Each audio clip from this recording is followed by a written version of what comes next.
ஐந்து கரத்தனை ஆனை முகத்தனை எந்தின் இளம்பிறை போலும் எய்ச்சனை நந்தி மகந்தனை ஞான கொழுந்தனை புந்தியில் வைத்தடியை போற்றுகின்றேனே. நாளின் செய்யும் மனிதானின் செய்யும் என நாடி வந்த கோள் இன்சையும் கொடுங்கோற்று என் செய்யும் குமரேசஜித தானும் சிலம்பும் சதங்கையும் தண்டையும் சண்முகமும் தோலும் கடம்பும் எனக்கு முன்னே வந்து தோன்றிடினே. சர்வமங்கல மங்கல்யே சிவ சர்வர்த்த சாதிகே சரண்யே திரியம்பிரிகே கௌரி நாராயணி நமஸ்துதே. ஞானம் நந்தவனம் தேவம் நிர்மலம் ஸ்படிகாக்கிருத்திம் ஆதாரம் சர்வ வித்யா நாமய கிரீவம் உபாஸ்மகே. வணக்கம். சந்நியாசி யோகம் உள்ள ஜாதகம் எப்படி இருக்கும்? அதாவது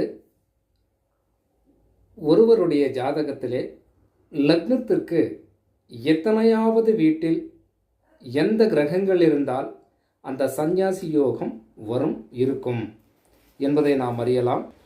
லக்னத்திற்கு 10ஆம் வீட்டில் 3 கிரகங்கள் இருந்தால், 2க்கு மேற்பட்ட கிரகங்கள் இருந்தால் அந்த ஜாதகம் சந்நியாசி யோகமாக கருதப்படுகிறது.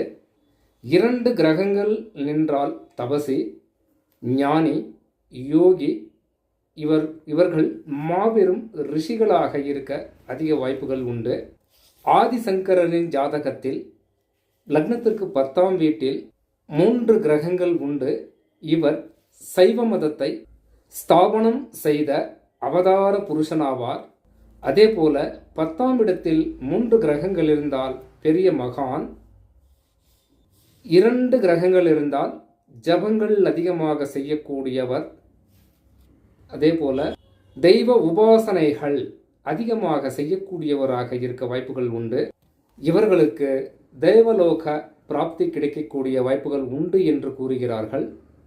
கேளப்பா ஈரைந்தில் முக்கோள் நிற்க கதியுள்ள சந்நியாசி யோகம் யோகம் ஆளப்பா அத்தளத்தில் இருக்கோள் நிற்கில் அப்பனே தவசியடா யோகி ஞானி கூளப்பா ஒரு கோளும் குணமாய் நிற்கில் குவலயத்தில் புனிதனடா ஞானியாகி வீணப்பா விண்ணுலக தேவரோடு விதமாக வீற்றிருப்பான் ரிஷிகளோடு.